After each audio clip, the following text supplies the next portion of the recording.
PC Setup Upgrades Part 2 of 4. In Part 1, we repaired this wall, but today it is all about the PC.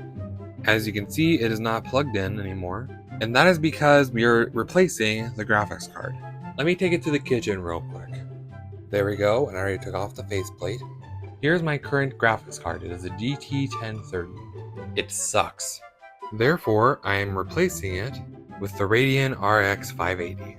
Let me just unbox it real quick. Okay, there we go. This is larger than I thought it would be. Here's hoping I don't mess this up. Please enjoy this time lapse.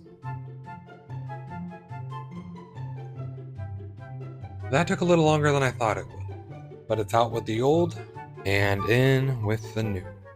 Let's take it downstairs and hope it actually works. Now that everything's plugged in and on, moment of truth. And it works. Thanks for watching.